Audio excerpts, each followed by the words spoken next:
everybody, the Chang here with an installation and a mini review, taking us out to the range of the new, at least new to me here, OLight O Sight S for smaller guns. So before we get into that, please give us a like and a subscribe when you get a chance. We'd greatly appreciate the help with the algorithm.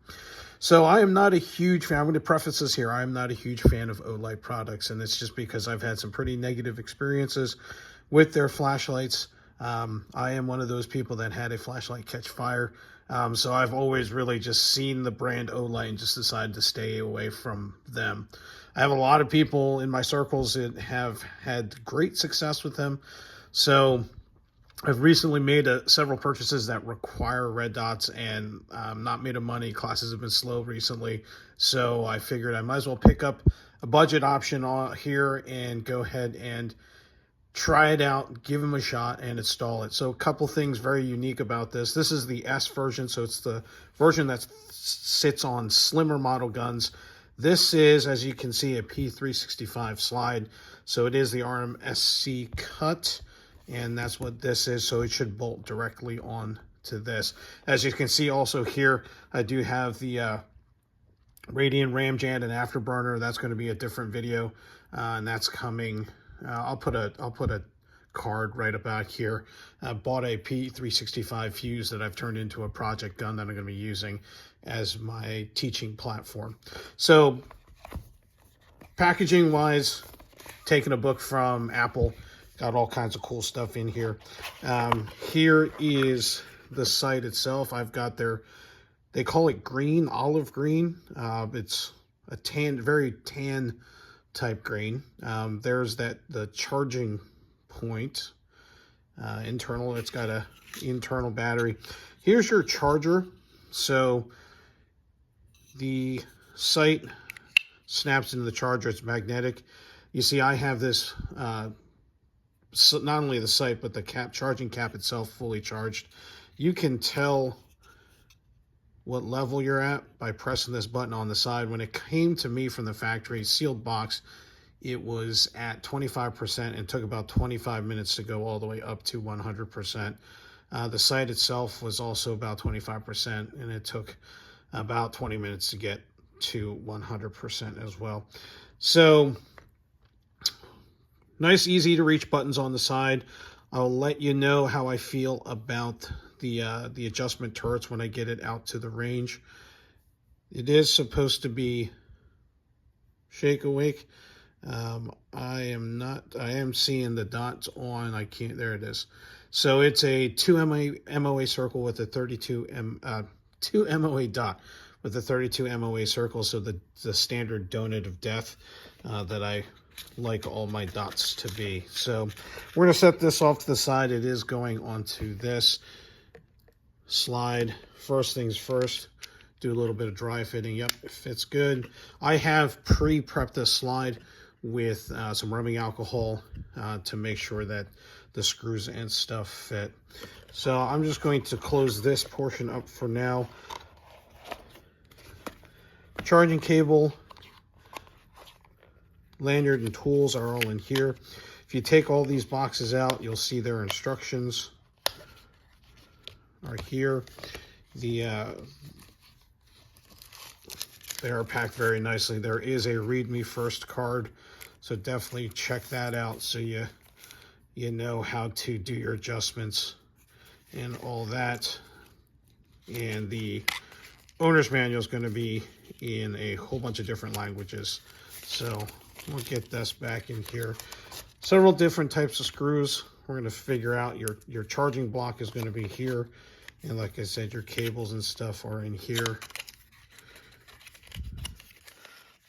I've been charging with a different USB-C cable, so I'm not that concerned with that, pulling all that stuff out now. But here you go. There's a lanyard for your cover, I believe. There's your charging cable, and then of course your sight adjustment and your Torx for the screws that go into the body of the sight. And cool guy skull motif there, if you can see that. So let me figure out what screws we're going to need here, and we'll be right back.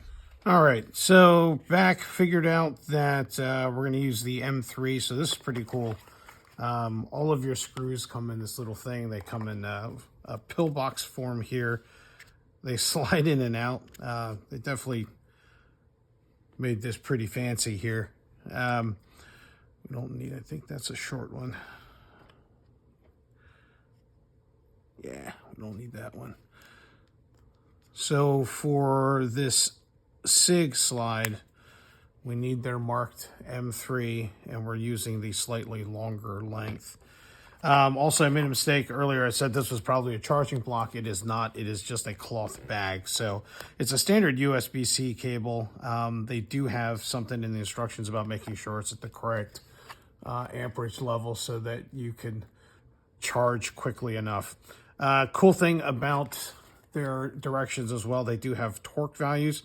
So where you are using the M3 screws, they do come pre-blue Loctited there, and it's calling for 15 inch-pounds of torque. So we'll get that torqued up as needed. So I got the 2 screws that I need here. I'm actually just going to put stuff away here so that we can work in this little space.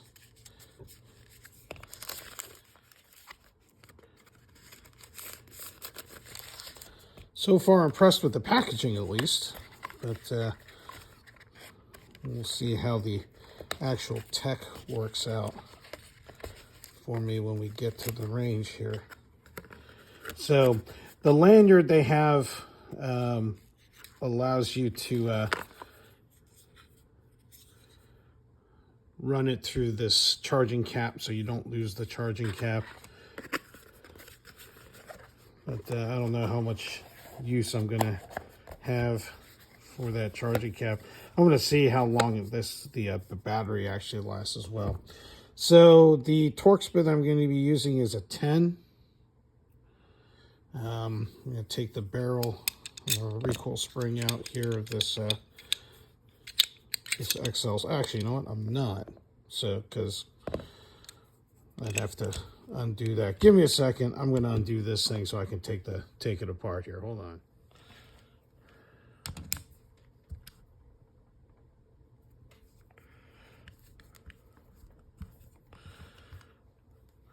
Totally forgot about the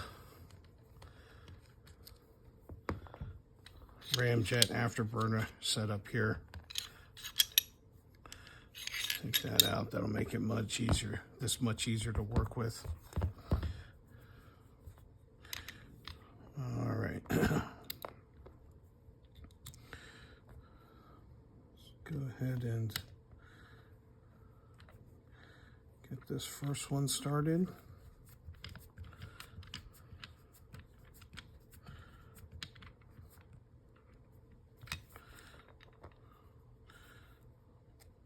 So I'm going to do these incrementally.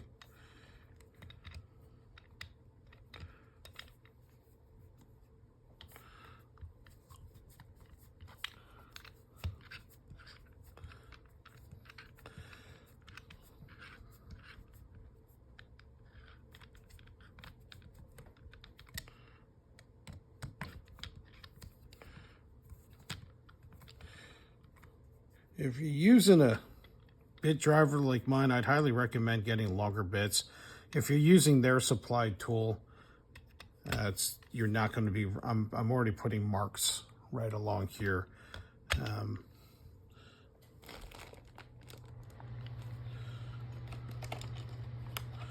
have longer bits, but they're 8s, so they're not going to work. So, and coming back and forth incrementally. That's finger tight. Then we're going to break out the physics sticks, and since these are the M3s, we're going to do 15 inch-pounds. So I'm going to use blue.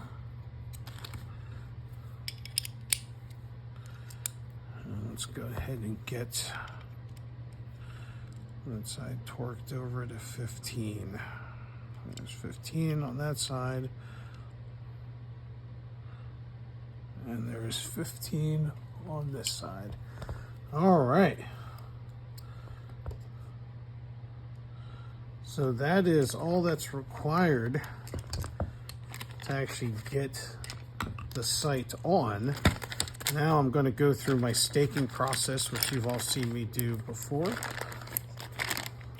So if you haven't seen me do it before, staking in the gun world is essentially deforming a screw so it doesn't back out. We do that on ARs on the castle nut. You'll stake that screw so that it won't back out under fire. We're going to do it on this, but we're going to do it in quote-unquote a chemical manner. And that is basically just taking a paint pen and drawing a circle, or at least getting the paint around the edges of the sight screws. I'm not trying to get it onto the glass. So this being an exposed sight, I'm just trying to get it to flow down, get the paint to flow down into these the little tiny gap that is in between the body of the sight and the screw. So hopefully I got a little bit of paint to flow down in there. Just looking at this already, I've already put a big smudge right here on the back. But I like that it has a backup rear sight there. I have actually gone to disqualifying sights that I'm going to put on my guns that don't have the integrated rear sights, unless I have built-in suppressor height sights. Now, I don't know if you all can see how this would line up or how much it takes of the window, but it is to line up the front and rear. You're looking at the bottom 10th of the window. So yes, it does co-witness, but just at the bottom 10th. So definitely not going to be a distraction at all. So let's go ahead and get this reassembled. And already we're seeing pretty bad wear marks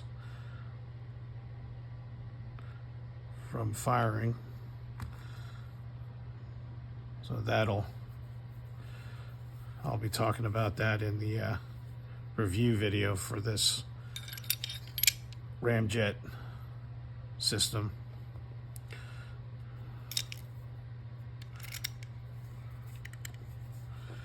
All right.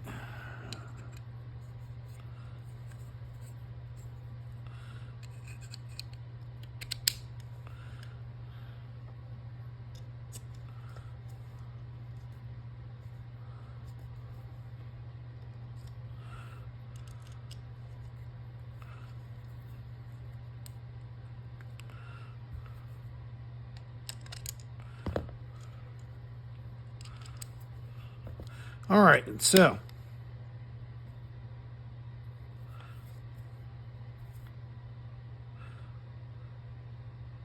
feels like that's tight enough. I'll put a link or a card somewhere up here on the video review of this whole setup. Super cool that I don't have to time this. That screw actually times the compensator. So might need to get a little bit more lube here on that. You can see it's wearing. But anyway, I digress. Let's get this out to the range. Let's shoot it. Let's go to again zeroed and then come on back and I'll give you some final thoughts. All right, so we're back from the range with some final thoughts here. See the video footage. This thing held up just fine. Probably now have, it's been a day and a half since I went to the range. I just taught a class using this gun, doing all the demo shoots and stuff like that. So it's probably got 100, 200 rounds on the sight. Sight's rock solid. Hasn't moved. The screws haven't backed out yet. You actually notice I put my witness marks on there last night before the range today. So circle dot, donut to death. I'm a big fan. It's kind of cool seeing the cover charging and telling you how much was left on the site. I did actually take it off for transport. Probably going to have to figure out what I'm going to do with getting this charged when I need it charged. Probably not gonna leave it just sitting on top here. But other than that, I think it's good. I do like having the little bits of a rear sight back here so I can try to do a little co-witnessing. I like the manual adjustments. I don't have it on the auto brightness right now, and that is purely because I don't like auto brightness features. Sometimes I'm shooting in a shadow, but the target is lit, so I like being able to adjust the red dot. So I think it's okay, but like I said, only 200 rounds, so I'll probably shoot a whole bunch through it. When I get to about the 1,000 round mark, I'll do a little follow-up with a little bit more of a long-term thoughts here. So I am going to keep using it. I think I got a decent deal, but only time will tell. So hopefully with this, it might help you make your decision. If you found this video helpful, please hit that like button, hit that subscribe button to help us out with that algorithm, and click that bell notification icon off to the right so that you can be notified of any new content we might post. Thank you so much for your time. Stay safe, and we will see you out on the range.